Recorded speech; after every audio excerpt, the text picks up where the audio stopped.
many times have you gone to the Golden Arches and they've stuffed up your order? You don't berate them on social media or berate them to your friends. It's just like, oh, they've done it again, and you still go back again. However, if you use a local restaurant, I bet you'll tell a lot more people about it, and you'll vow never to darken their door again. Hi, and welcome to Business Rainbows and Unicorns, where there's no such thing as failure if you don't try. This podcast is specifically for business owners or wannabe business owners. Say you've got a side hustle, or you've got a passion for something and you think it'd be absolutely amazing, or you see people that do amazing things with their passions and what they enjoy doing. Well, you can do that. So please subscribe, and we hope you enjoy listening to this episode.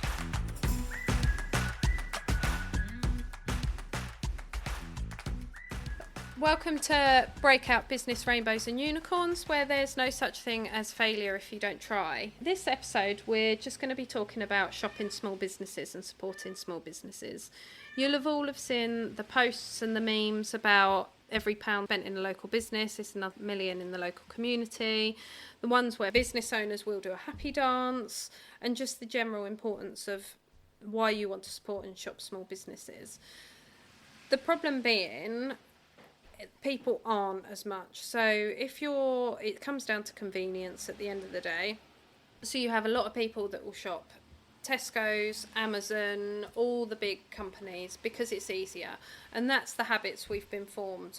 We've been moved into going to one of the big four supermarkets because it's easier, because you can get everything there. And our habits evolved over time to do that.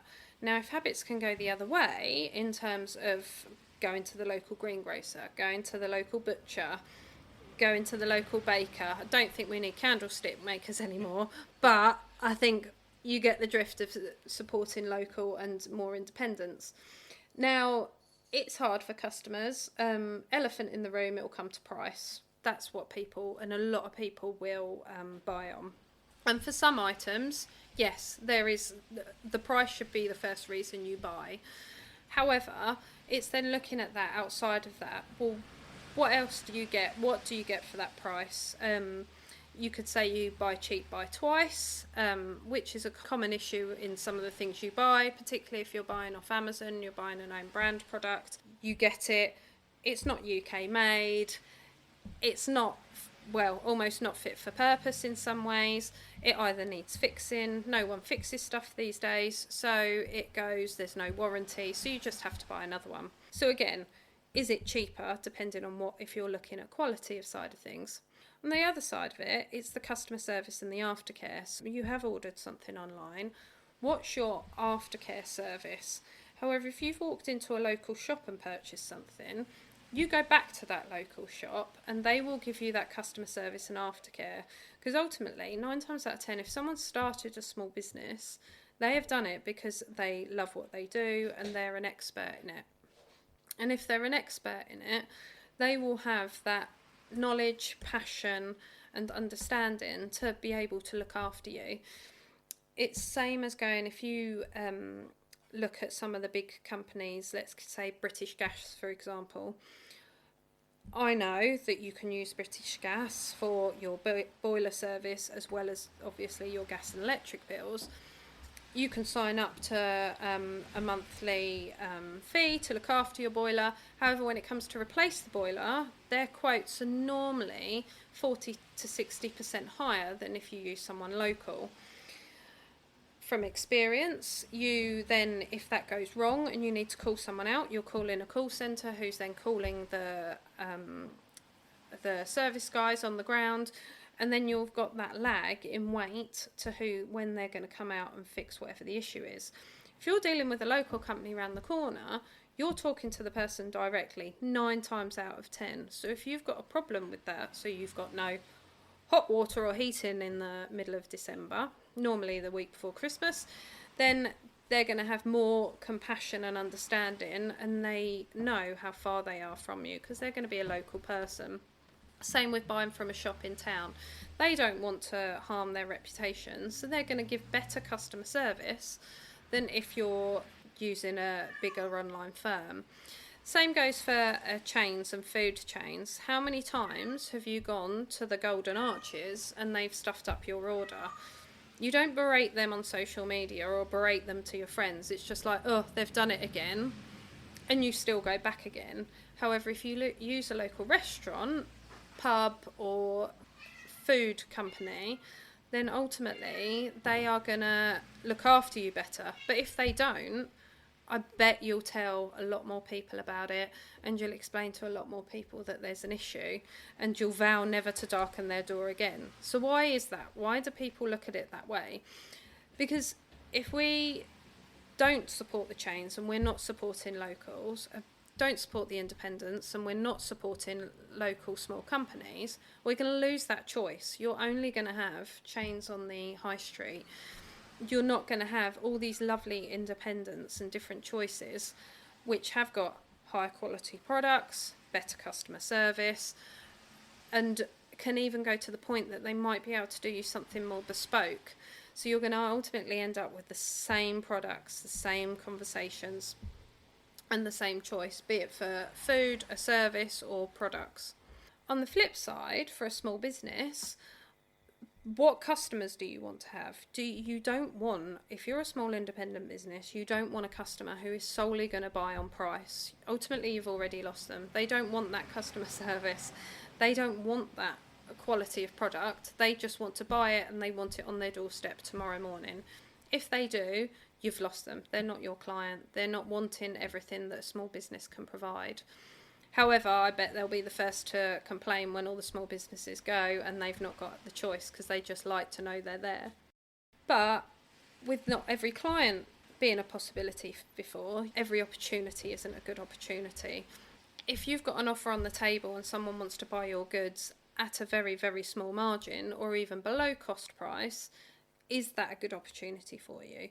What's the value in selling to someone in that way? What are you going to get out of it? Are you going to get marketing or PR? Is there anything additional to that?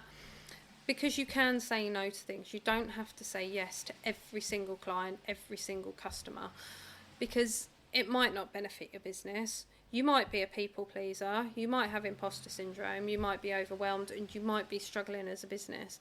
But you have to know when to say no and walk away from a deal or an offer that's on the table. We've recently had the news locally that a couple of really, really good and popular businesses are closing. It's come down to the cost of living, and it's come down to a price point in a couple of cases. However, they are walking away on a high. They are stopping or adapting their business when the going is good, rather than waiting for something to really, or them to really, really suffer as a business. They've decided to draw a line in the sand now. And they're the kind of companies that you would think they are absolutely thriving, which is why it's important on the customer side of things that you do want to support as much as possible. They say if you look after the pennies, the pounds will look after themselves, and it's absolutely true. A lot of small businesses will, I think the going is most businesses will fail in the first two years of trading. So if you get past 5 years, you're doing really, really well. You're kind of the staple on the high street, or the staple online, or the staple in your area. However, it's not easy and it's not straightforward. You want to make sure you're marketing your business enough, you've got processes in place, that you're not wasting your time, that you're looking after every single pound or every single client that comes into your business. You will know once you've started the business and worked long enough which customer is more of a drain than more value for you. You will also understand what a good business process is, when you can walk away from something, when you can decide that they're a really good client to work with. Simple processes in terms of if you're talking about marketing, bookkeeping, admin, those behind the scenes things are really important to know what you're investing in. If you take bookkeeping, for example, if you're self-employed, you can do it yourself. All bookkeeping and self-employment and self-assessments are geared up that you can do that whole process yourself. However, it's a case of how long does that take you? How much brain power does that take you? Do you need to take a day off your normal business a week just to keep up with your bookkeeping? If that's a yes, I very much doubt a bookkeeper would charge you a day rate once a week to do your bookkeeping for you. Or it might not be that you get someone else to do it, that you put a accounting software package like QuickBooks in place. Again, there's things from using that software, if set up and used correctly, you will be able to automate a lot of things, automate the chasing, file off reports, so then you can easily look at what your business and how your business is doing. So then that takes that process and brain power and manual working away from you. It also helps you make your business decisions easier because you can see from a front dashboard how everything's doing. Yes, it's great if you can look at your bank account and you've got money in your account. However, that might be going out tomorrow, so your cash flow might not be doing as well. It's all of those little things that you need to know as a business, what works for your business as a small business, because you can't afford at the moment to have 10 staff. And if you can't afford to have 10 staff, is it software or is it you have to do it yourself until you can get to the point where you can outsource it? On the other side of things, with regards to marketing, have you marketed your business enough? We've had a few recent posts on social media where people are like, I never knew that business was there. Now, until that customer potentially needs you, they might not ever know that you're there. So it's up to you to be where your ideal customer needs to be and be in their face so they know where to look, where to find you, so you're right in front of them for when they need you most. And if they need you, then brilliant, that you want them to choose you. How do you stand out from the crowd? Why would they choose you above a very similar or a business that in effect does exactly the same thing?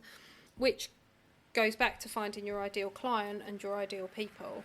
If you're finding that person and they know and you're a really good fit, it's a win-win for all. If not, then that's okay. If they're going to be a difficult customer, you might not want them. And that's where, again, it's okay to say no and not take that customer on or not want that customer. But if they are a good fit and you can get that point of doing a really good service for them, then you work on the word of mouth. So that's your marketing gold ultimately, is so you've got that word of mouth. The minute someone says, I need this, you are recommended straight away. And this is where Breakout can help you. This is what we're here for. Yes, we help with life admin as well, but we do a lot of business admin.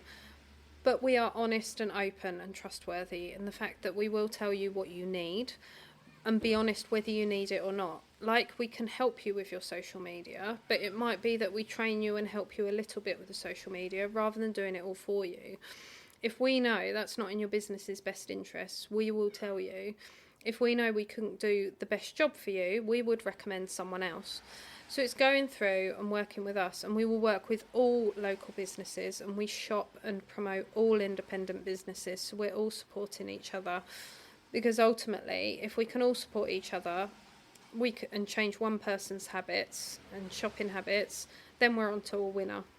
It then ultimately gives the business owners doing a happy dance and still more choice on the high street and more choice for customers.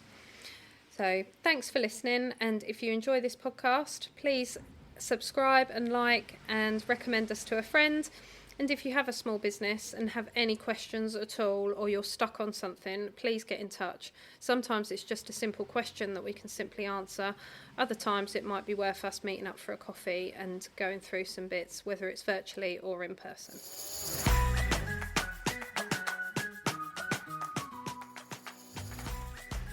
Thanks for listening to this episode. We really hope you've enjoyed it. If you have, please share with a friend who you think needs a bit of help with starting a business or even their small business, which they've already got going.